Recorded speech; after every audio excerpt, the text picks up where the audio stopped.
architecture assessment. First of all, we are both engineers, so just feel free and make it like a discussion with a colleague. And if you have any question, feel free to ask at any time. So, short intro from my side. I'm Jan. I'm working with Six for over 10 years already. So I'm supporting mainly the fulfillment area, and currently working in a team that is responsible for vehicle recommendation and checkout. So we make sure that we have the right vehicles available and show the right vehicles to the customer so that they get a vehicle they wanted to have, but also we show a lot of upsell potential so that we also might hopefully get more money. For the team, we are currently looking for support. That's actually the first team I was working in Sixth 11 years ago. By then, a lot of things have changed, teams changed, and I think it's just now creating this team again with a different scope, but I have some experience at least. I guess that's enough for now from my side. If you want to know anything, feel free, but you can also just introduce yourself briefly. Okay. I'm Vicente Mão. I'm software developer. I just have 6 years of experience, almost 7 years of experience work as a software developer. I work with, I have been working with the Java. Normally the application that I just worked, it was all the structure, all type of architecture. I mean, yeah, I just work as a software developer, develop a desktop application, web developer, develop a full stack application with another different program language. I also just, the project that I just worked, it was also like microservice based architecture. So the first company that I went, it was Tech. I just built several software as a software freelancer, as a freelancer developer. So there I develop sales management software, condoms payment software, job search platform, and another type of software. I was responsible to design, implement, and doing all the things until the deployment. So after that I switched to another company that was Senac certified. I was responsible so to analyze what the boss used to, what the boss required to build the application. So I use it to do the analyst and design the database and develop the application. So in that moment, they also hired more developer, that it was only two, and I was responsible to guiding them, to make them contribute to the project, and doing some code review on them, explain how the project work. And after that I also switched and went to a global seas company, with a client Will Bank. I work there in a financial area. I was working in a project that consists in doing migration of the client, taken from one database to another database. We was using Postgres, and I found and they was using the new database was Oracle. So I found an application that they have been using to do the migration of the client. So I was responsible of using that application to do the migration of the client. But during the migration, some clients has used it to have some particular particular data, and it's used to cause some error to doing the migration. So I was responsible to analyze the error and correct them. And after that I was working in several microservices from there, but I was working only in an old application because I was working as a maintainer in that time. So there I worked with the Java 11, I worked with the Spring Cloud, and RedMQ we have been using for messaging. And the type of architecture that I found there was a microservice. I work in a microservice environment.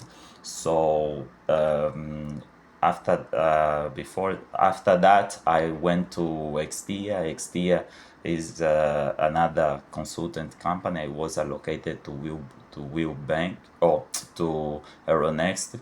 It also is a financial company, but more related with the trading. So I was my main responsibility there was being a software developer. I used it to develop because when I arrived there, we just had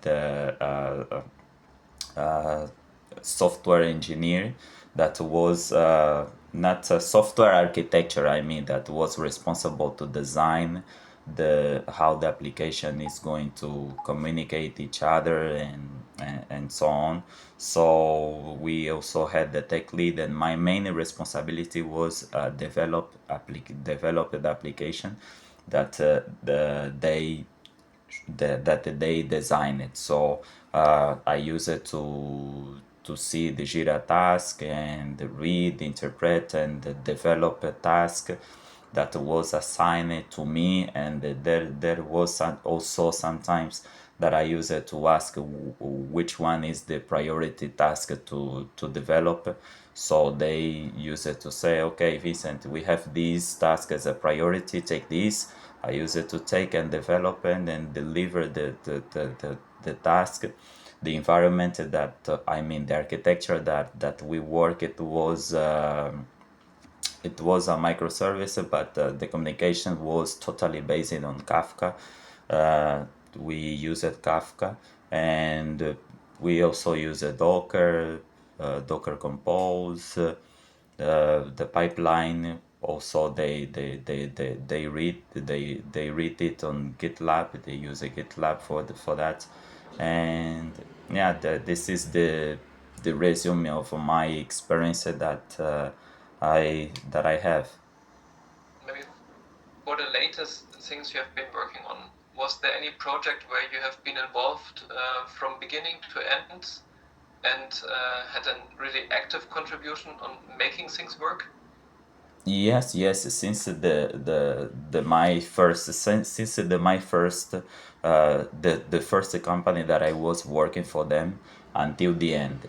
At the first I did the project from scratch from the beginning until the end, and another one that is the Senac certified. I also build it from zero, and global seas I was working only as a maintainer, but in another company I work in a zero application. It was starting from zero, and I also did some configuration there, but not so much because we were at least seven, I think, and we start to developing it from the beginning until the end. I working in three projects that was Spring Core, Spring API, and settlement spec. So if you're working on those kind of projects, not everything is just going smooth. I think there were some issues you faced, and that you might have had some technical challenges which blocked you, which held you back, and I hope you found a solution. I guess so. But I would be interested in some interesting technical challenges you had, but also interesting, I would say, cultural challenges or inter work related challenges. So, for example, especially if you have a new project, you have migration, you have a lot of stakeholders, and you have pushbacks, priorities, whatever. So these two kind of things, I'm interested if you failed somewhere and what you learned from it. and how did you solve the problems? Okay. Most of decision I don't use it to take the hard decision on the team, because we had the tech lead. We had a tech lead, and we have another developer. So, tech lead and the architecture, software architecture that he also was a developer. They was the responsible to have to take those decisions, to take those hard decisions about Okay. what we have to Understood. do in the project. So yeah.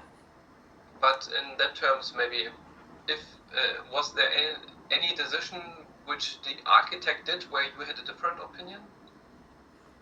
I only participate, but I didn't give a opinion, because now I have a knowledge to give opinion, because I just did some architecture course, and I have a knowledge to build the architecture of larger software. And so, according with the architecture, I didn't give any input or any Okay. opinion about that. Well, I think that's enough for the first section. Sorry. For the next part, I want to look into some topics, some technologies we use, and I would like to get a self-assessment from you. And it's like a rating from 0 to 10, 10 being the best. And I will name some technologies, and then we shortly go into them. Let me start with Kafka. How would you see yourself in Kafka knowledge? Okay, Kafka knowledge, I can say that I have 8. Well, pretty easy question as a start. You have a message about a specific entity, and you want to make sure that messages for the same entity always are processed in order by the same consumer. What do we need to do? Okay. Let me think what I need to do. I have in message I have a partition, and so I should store the message according to the. Okay, I have a message. I have a So you have a specific service entity. which is producing a message. For Mm-hmm. example, a service responsible for vehicle information. There's an update done on this vehicle, and you're sending out this event to Kafka. And you need to think about your consumers. Your consumer will need to get the messages in order. How do you make Okay. sure that these are coming in order? In Kafka, we have something that is called offset, and it is responsible to access the specific Well, that's the partition. position, yes. That's the position of the message in the Yes. partition. Mm-hmm. Yes. The position in this partition, and then I have only to assign this consumer, to say that this consumer belongs to the same group, and have to consume it and have to consume the message from this topic. So he is going to. Okay, we have 6 partitions because we want to have multiple consumers to speed up consumption. Okay. Let me see. We have a 6 partition to be consuming in order. Every consumer has their own partition it consumes from. Okay. I think that we have to use. There is something that we configure. I think that is earlier. I think that is in configuration That is property. when you start if you start a consumer, you can tell it where to start reading from. Yes. Yes, That's yes. the latest and earliest, but that's not what I need. If I just plainly send this message from my producer to Kafka, and don't, maybe I'm telling you too much already, I just send a message to Kafka, and I don't care about what else I tell Kafka. The message will end up on any partition. So it could be that you have two different consumers consuming events for the same entity, and it could get out of order. So what we need to do is to get the messages to the same partition, so that only a single consumer will get for the same entity messages. Okay, I'm going to select the specific partition to consume the data in this case. Yes, but if you just send messages from the producer, how do you make sure that it always ends up on the same partition? I have a vehicle A. Any update of this vehicle A produces a message, and I want to have all the messages regarding vehicle A in partition 1. Or maybe not that specific, I want to have it in the same partition. Actually, I don't care which partition, but they should come in the same partition. Okay. Let me see. This is this question. The only thing that I'm thinking is. It's a pretty basic thing for the event-based communication, because it's important for the idempotency and everything. So Yes. yeah, there usually you just do it and you don't think too much about it. What are the things you're sending in addition to the message to the broker? If you're sending out an event, you're sending the content, but you're sending something else. What are you sending as well? Okay. If I just have this entity and I'm trying to send a randomic entity, or how do I can guarantee that this entity doesn't be sent? Okay, I should use a schema register for that. I should. Schema is also not it. Maybe I can solve it. You can use the distribution key. If you use the entity ID as a distribution key, you know all the events with that distribution key belong together. Okay, so yes. Kafka will use it to hash it to always put it to the same partition. Okay. And if you have multiple partitions, it's only guaranteed to have messages in the same partition to be ordered. Okay. And yeah. Cool. We come to Kafka and architecture later, so good for now. Postgres. Do you have any experience with Postgres? Yes, I have. So, how would you rate yourself? I can rate myself also as 8. Yeah. If you have a query in front of you and you see it's has a high latency, what would you do to find out why it's slow? Okay. First, I should see if the query is returning the rows that I needed. Okay, if it's going to return more than one rows, okay, I'm going to reduce. It is just reduce the time. Okay, it returns what you need. Yes, it returns what I need. Next, I should see if I'm doing filter where. Okay, I just saw that, and then I'm going to use. After that, I just have the query.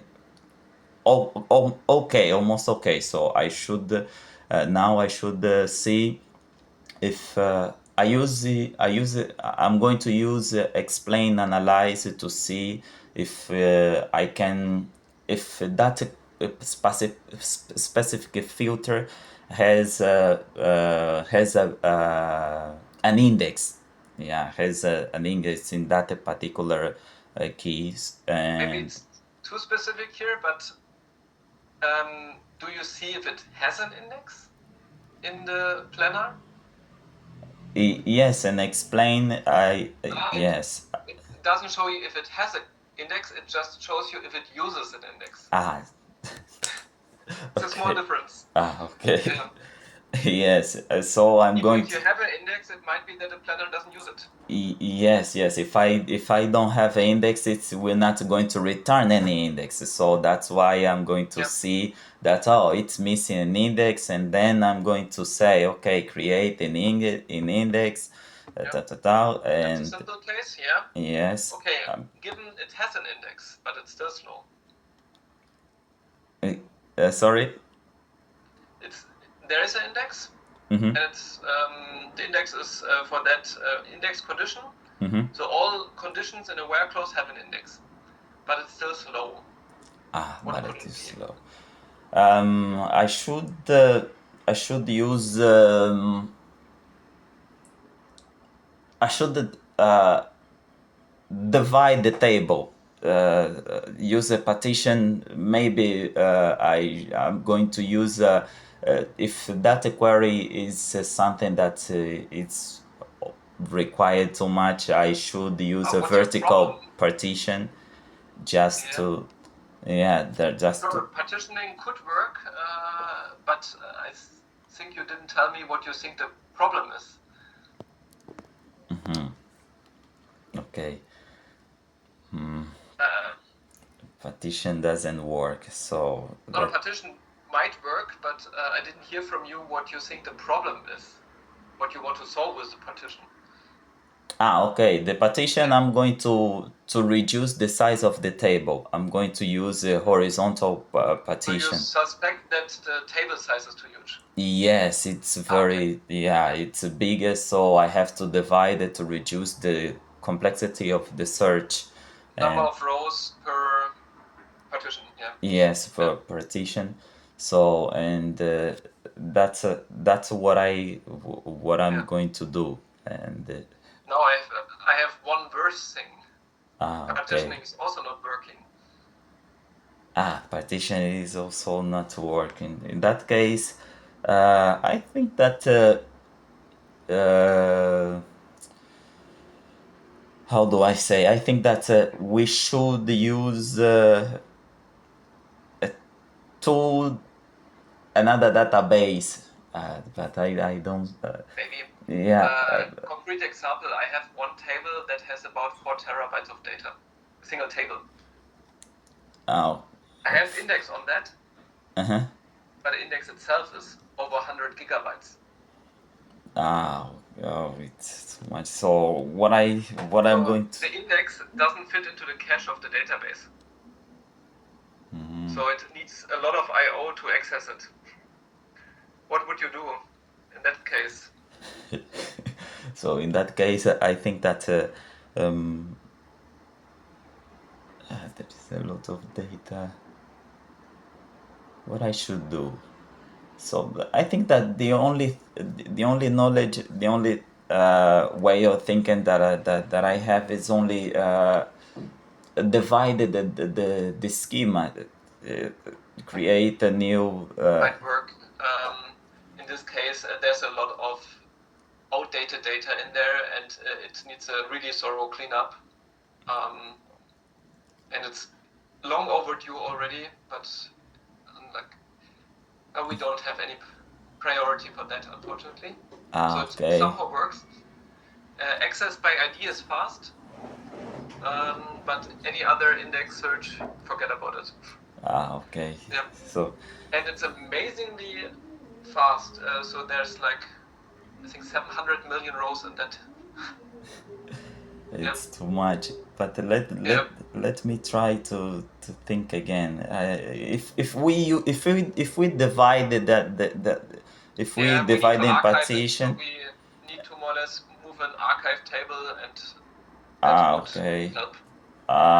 This means that we have to divide them more and more until have several partitions. So not only vertical, but also horizontal. Horizontal. So, yeah, because the vertical we just have a slow time to get the data. So the good way to divide is horizontal, and then have a lot of partitions. Yeah, but that's one of the fun topics I from time to time have to look at. Okay. So Postgres, Kubernetes. What do you see yourself? Kubernetes, I can say that I have at least 4 or 5. Yeah, because I have only knowledge. You know how to get logs via the console command for a pod? How to get logs? Logs of a running pod. You know that?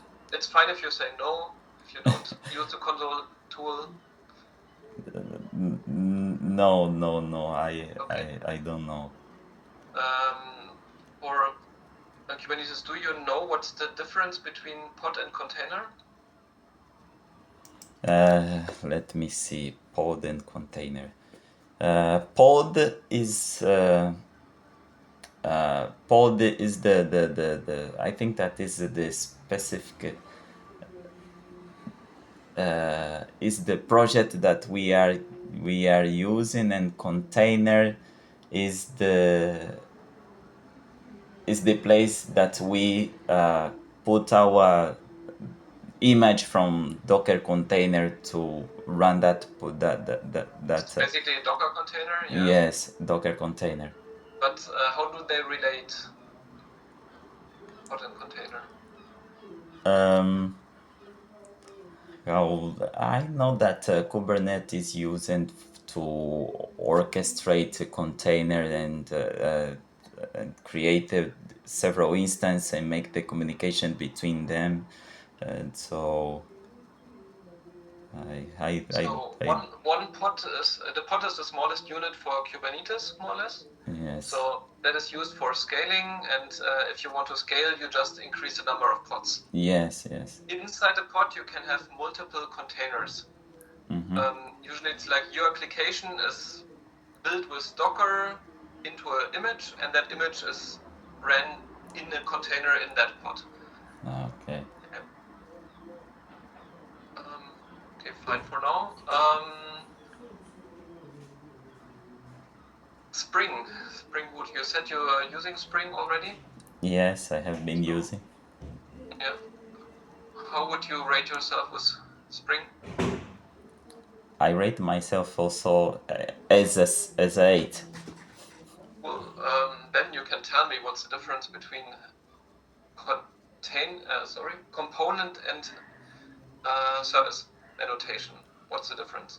Component is a generic annotation, and service is annotation that we have been using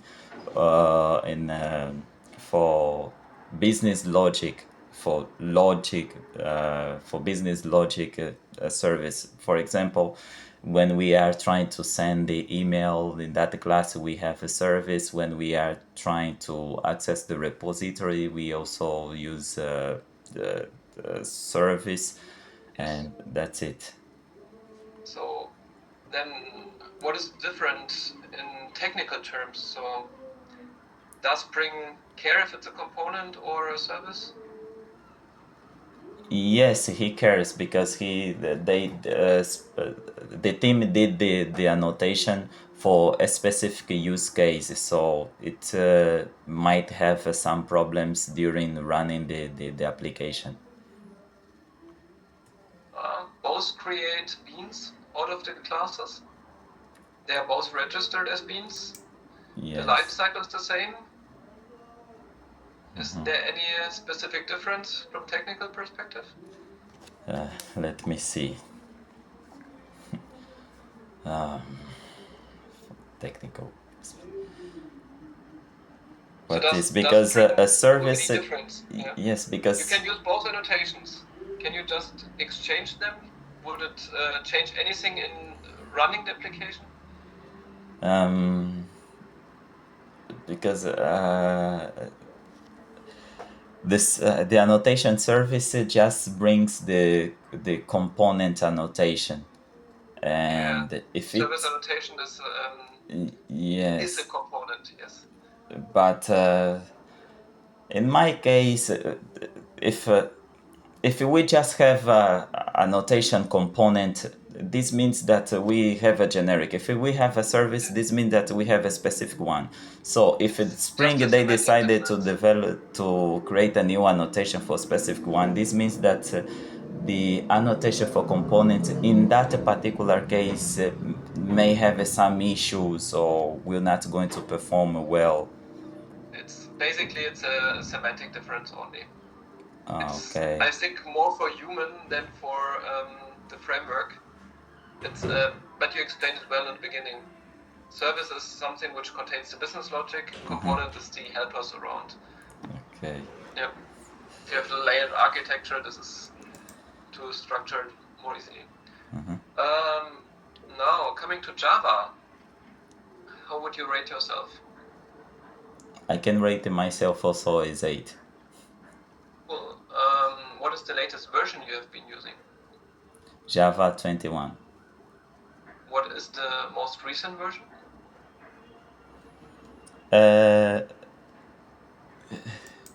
Oh my god, we have a Java. Okay. In December, Java used it to release new version in December. So in this the last year we just have a 25. So this means that this year we have a 26. But it's not out yet. Yes. Yes. Don't worry. Most companies work on the LTE versions only. Okay. We have a different schedule here. We always update to the latest, and we cut off 24 deployments, I think, in December already. So Okay. everything is running with 25. Yeah, that's why it's an easy question for me, but because we get to know pretty early that this is the new one. But I understand your perspective because. But as you were working with 21, what is the best new features in 21 you like? Okay. Anything specific? It's a record. I like a record because we don't create a data boilerplate. I think that was introduced in Java. 15. In Java, I No, think but 17. specifically Yeah. 21. Is there any feature you like in 21? In 21, they improved the switch case. Yeah, they improved the switch case. Instead of we also, sorry, I think that's it. I really like the switch case one because you don't need to have casting anymore. Yes, we don't have to cast anymore. When instead of using object instance of an object, and then they create a switch case for that. They also create a virtual thread for that, and it's very easy to use a virtual thread there. But we also just had the executor service just to create a new thread pool. And do you have any experience with this virtual threads already? I have been just playing sometimes, yeah, but not with a virtual thread. It's more with executor service. Yeah, you can use the executor service and you can run a virtual thread executor service, for example. But what's the difference between the virtual threads and the regular platform threads?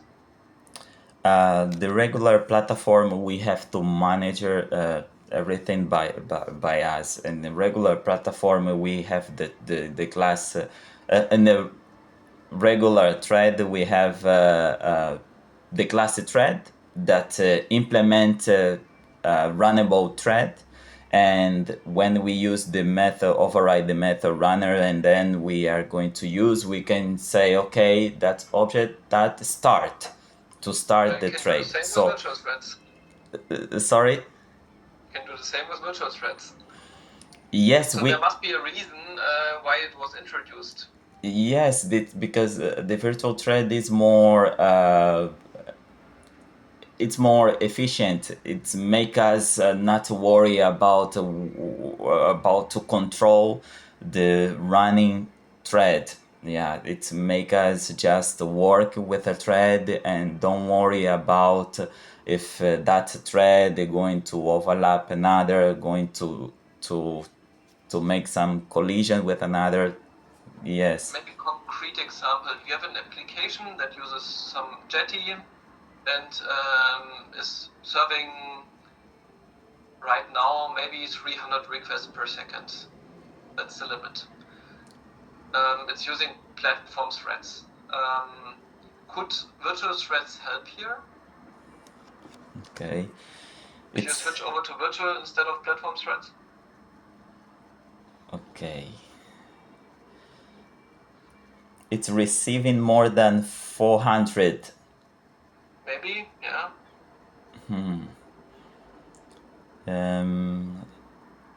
It's going to be useful in that particular case, because we are going to have a different process running in different threads, so we can use we can improve the CPU usage instead of blocking our application. Who's taking care of the virtual threads? Who's orchestrating that? Who orchestrated the virtual thread? Is it the question? So the platform threads are taking care of the operating system. Who's taking care of virtual threads?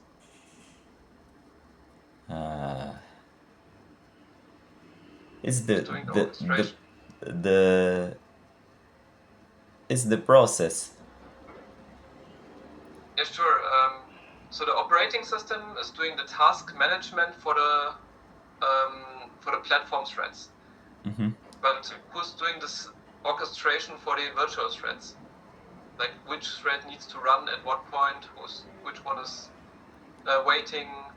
Okay, it's JVM. Yes, that's the JVM. So there's one limitation which you have with the platform threads. They are limited, depending on, I think, memory and a number of cores on the machine. They are limited. For example, you only have 300 per core, for example. I think that's, yeah. And for the virtual threads, you don't have that limit. If you have enough memory, technically you can have millions of threads. And they are mapped to platform threads, but not all of them one-to-one. It's like they are pooled together. That means if you have a request coming in, if it's waiting for I/O, you can just switch to the next platform, next virtual thread, and serve it already. And only the I/O heavy things will then queue up for the platform threads. But yeah, pretty cool. Okay, we have 20 minutes left. Let's go into some architecture topic then. Let me share my screen. Okay.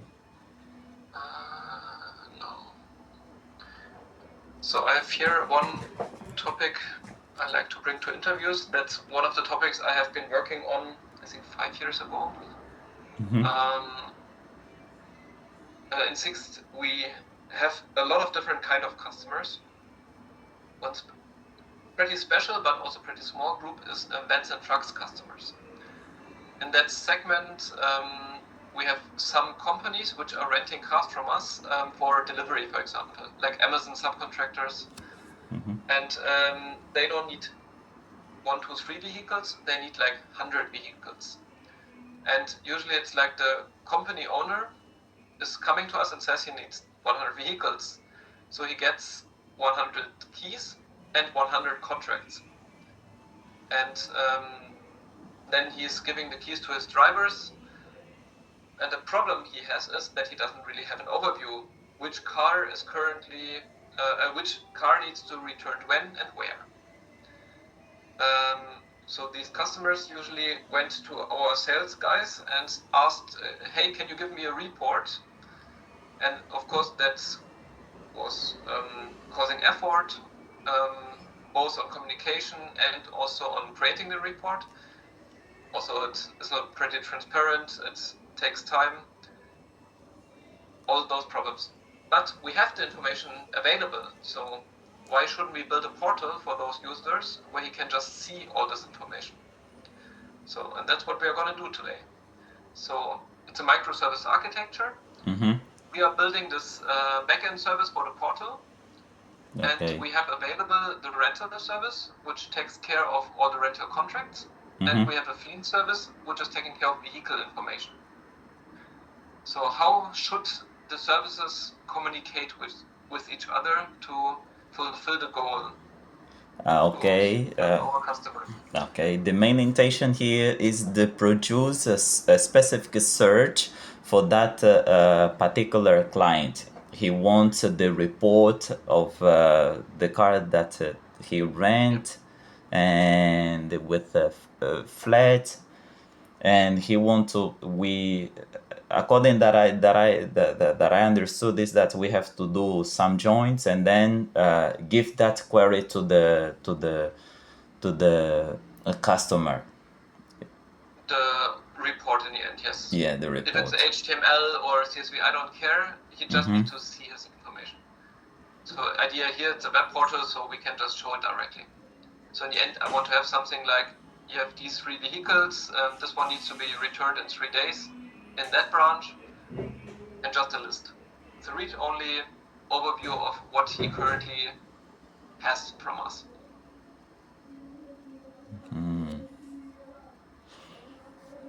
Let me see.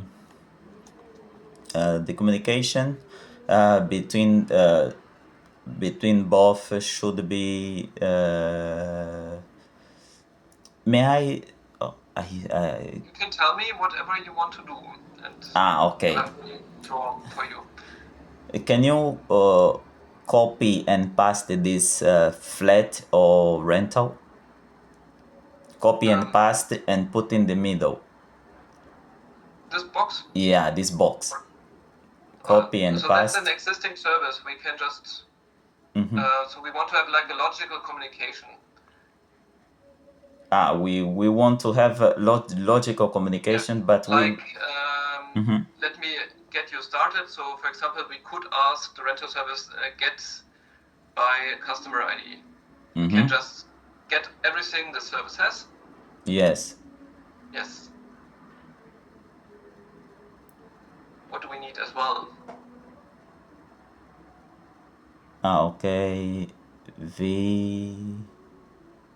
VAT portal backend service. What does this portal backend service does? It's a Java Spring Boot application. Yeah. Okay. And so this is another service. I can ask the service. It has some interface. In this case, it's gRPC. So we can ask it, hey, give me everything you have at all rentals for my customer. So the customer is logging in, he has a customer ID. So we know that. Yeah. So let me see first if I understood the problem. Okay, we have a portal backend service, and we have here this rental get by ID customer, the data that our customer has, the data contained in the service flat, is it, and in the service rental.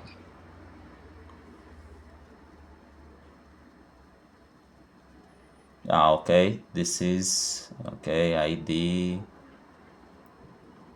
Okay, we have ID, vehicle, customer, pickup, return, date and location.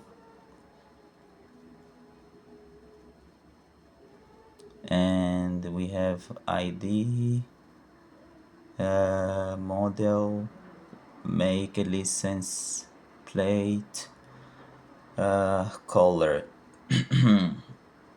Okay, vehicle ID. Okay, this is the data from the car.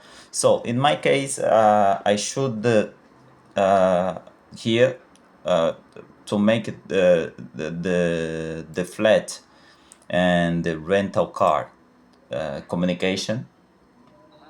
Yeah, I should. These are not our services; they're existing. So we are building this service only. So we can't add a communication in here between those services. They don't want to do that. Okay, they don't want. They just want to do. They just want to use those type of service, portal backend service and rental. That's all. So that's these are existing already. They are out of scope. We can use them, but we can't ask for adding a communication between the services. So this service is what we are currently building, and this service needs to aggregate whatever data is needed. Okay. This service needs to aggregate. I'm going to use a Kafka to communicate with a that service in the middle. How would you communicate with Kafka with that one? Okay, in that particular line that you put, get the customer by ID, let's assume that this portal backend service has the specific data from rental and the flat So we service. can request the data from rental, and then we have it. Yes. Yes, what we will not going to request in that way. I should. I'm removing it. Yes, yes. I'm going to. What I have to do here.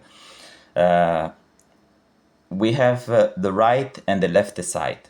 Okay. I should use the important data. Input the important data on rental service. I'm going to put on portal backend service. That is the service that is going to perform the search. I'm going also to How do I get the data in there?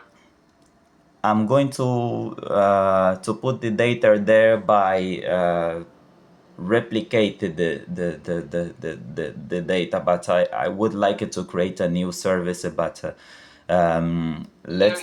You want to get the data somehow here, so the flow should be in that direction. Yes. What's the mechanism to get the data there? Okay, the mechanism to get the data there, I'm going to. Okay, if I'm going to get the data there, the mechanism I should publish on the rental. So you mean we have some rental updated whatever, some event we are sending? Yes, yes. It's a microservice. That means it should, for its entity it owns, send out events when something changes. Yes, when something changed here, I'm going to use a job scheduler and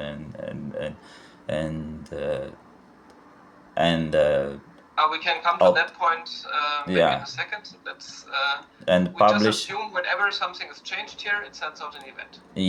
Yes, and also in the and I want to listen to that event here. An event here on the portal backend. Our portal backend service that is listening to that event. What are we doing when we receive an event? Okay, but the situation that you are trying to tell me now is that customer also can save some data, is it? On the portal backend. The customer is not sending anything to the backend. It's not, sir. Okay. It just searching. Give me my data. Okay. Okay. I also should, in another site, I'm going to use the same. Okay, you're receiving events from both sides, but what are you doing with the events? That was my question. Yes, I'm going to do the same. Yes. After that, I'm going to. After that, in this service in the middle, I'm going to see what data is important for the client to generate a report, and then the client can request the data, and then I'm going to return the data very fast. Maybe it's too easy. So if the customer is now getting here, how should the service know what data is available? Okay. The service is going to know that the data is available when he hear from topic. We are going to create on the portal backend. We are going to create a consumer to consume the event from rental, Consuming, fine. and also we are going to create another consumer to consume the event from a flat service. And in that, in every we can say in every 1 minute we can create a Chrome and read from that topic to see if there is something, and then catch an update. Automatically taking care of that. The Kafka consumer is automatically taking care of polling if there's things.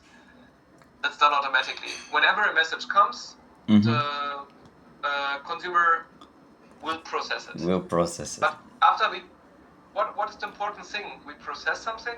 What are we doing with the data?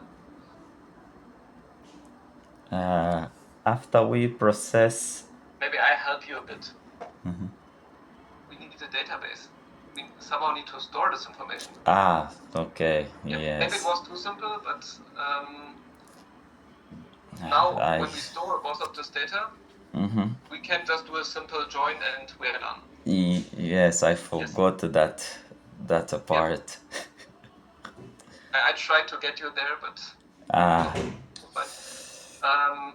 cool. Now I can come back to what you mentioned before. How does a service actually safely send out events? Imagine you have some actor that is saving something to this service, like adding a new vehicle. How do I make sure that the data is persisted in a database and I'm sending out an event? Because there are things which could happen, like I'm adding it to my database, but then the process failed and sending out an event is not possible because service just broke. On the other hand, it could be I put something to my database, somehow the saving failed, but I'm still sending out an event. That should also not happen. Do you know the right pattern? Okay. Looking for the outbox pattern or the safe event publishing, depending on. Let's say the act. Okay, we have an actor and he's safe. He's trying to save, but didn't save. But the event was created and sent. Let me see if I can create a sequence diagram here pretty easily, maybe. So maybe I can do that fast. So I have multiple. I have my database in my service, and I have the event I want to send out.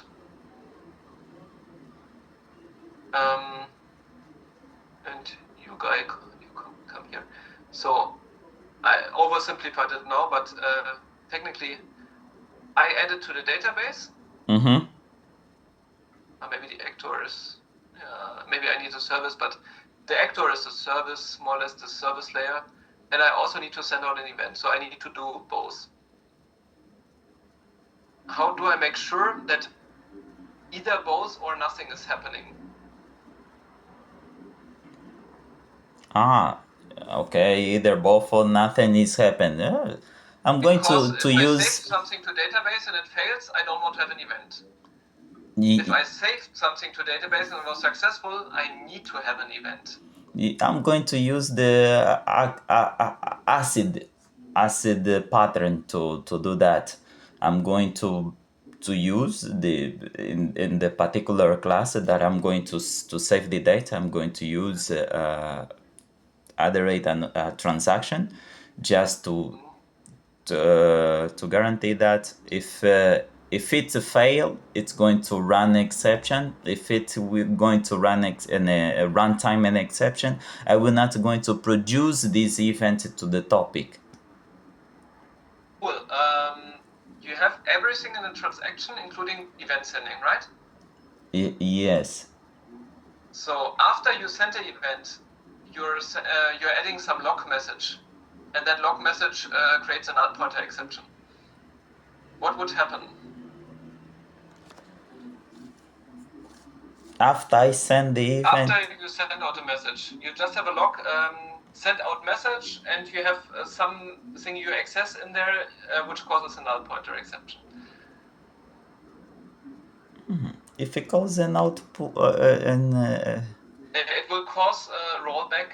Yes, it's going to cause a rollback, and after going to cause a rollback, the event will not going to be sent. Oh no, it was sent out already. You sent it out, and after that, the log was happening. I was sending.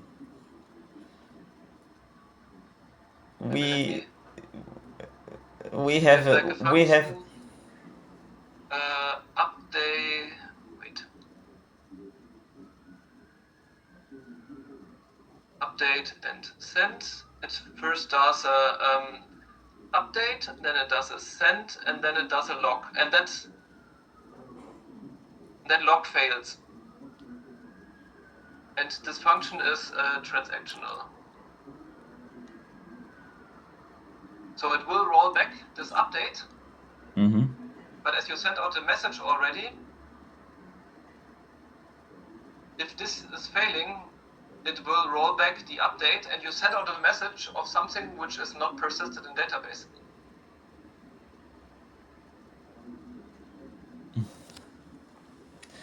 It's really strange, because if I just roll back, this means that nothing is going to be saving on the database. Yes, but you send out an event which told I just updated this in a database, but it's not, because it's rolled back. Okay, the technical that I'm going to use here, it's using an event to hear the database. Maybe it's going to work. Okay. So we could listen to the database events, yes, yes. but that's also pretty fragile, because not every database is supporting it. You're doing a pretty vendor login here, and that's causing a problem. Maybe I show you how this is usually done. We do a save event. We are saving the event into a sending queue in the database. Mm-hmm. And then we have another scheduled send events, which is, so in this case, if it fails here, also this saving this event to the queue is rolled back. Okay. It's not only after this function is done, it's committed. So sending events from a database queue is only done if it's committed. So you're totally safe. That's the normal pattern what you use for safe event sending. Okay. Yeah. Scheduler sending. So you have a separate event. process which is just taking care of picking something from database and sending it out. And in your application logic, you just prepare an event and save it to this database, to this table. Yes, if it doesn't commit, I can Yep. if it's commit sorry, Then if it will be it's sent out, yes. if it's commit, I can also save the data on out-of-box table and then Yeah, read the that's the data outbox, from the yes. out-of-box table. If the data contained on the out-of-box table, I'm going to produce and change the Yeah. status from the out-of-box table. The difference is if you just send the event directly here, you can't roll back the event. With this intermediate step, with this outbox, you are able to also roll back the event sending because you didn't send it out yet. Okay. Yeah. Well, then we are over time already. But I would like to give you time as well for questions if you have any. Okay, I know that the project is about customer service. Do we are going to build a new application, or we are going to increase a new feature in the application that exists? Now I'm a little bit confused. A little bit. I thought it was fleet purchase, but The company and yeah, we the are company using. and the core business is customer service. It's about customer service. Yeah. So as I know, the hiring manager is looking for positions in vehicle purchase domain. So we in SIX we have 850 people in IT. So we have over 100 teams doing a lot of processes. We are building most of the software you're using for our daily business on our own. And one part of that is the vehicle purchase domain. In vehicle purchase, we are organizing the purchase terms we have with our contractors, like dealerships, whoever. And for example, for vehicles, we know the depreciation rate, we are calculating all of that. We know we are having the vehicle for half a year, and we do for example, we do a buyback contract with the dealer that says after half a year we take back that vehicle for that price with that conditions, like that's the amount of damages you could have, that's the amount of days you can get over this period, whatever. There are a lot of data we have in the process and we need for optimizing our fleet, and for that we have a team taking care of this contract data management and improving the availability of the data, and overall goal in the end is to reduce costs and building tools which help our employees to reduce the costs for holding vehicles, for having vehicles. Okay. That's the domain where we are using, where we are looking into support, and we are using a lot of agentic coding there. So I hope you have some experience with agentic coding. Cloud code. You have experience with Cloud Code, yes. Yes. I think we're using Cloud Code and Cursor mainly right now. Okay. Yeah. But you would say you have experience with agentic coding. Yes, I have experience, but not to create a prompt, but I also know how to create a prompt. But I have been working the last company that I worked at. The philosophy of the company was AI first, so we have been using too much AI to build the product there. Okay. Yeah. Yeah, I think here it's more simple developer task to automate most of the work and more focus on then reviewing the changes. Okay. I think that's the scope for now, but we'll see what the future brings us in terms of agentic coding. Well, any other question? Yeah. Those are the question that I had. For me, it's clear. Well, then I wish you a great day and thanks for your time. Yeah, the same to you, Jane. Yeah. Bye bye. Bye. Porra! Isso pegou pesado, e amo Deus. Ei!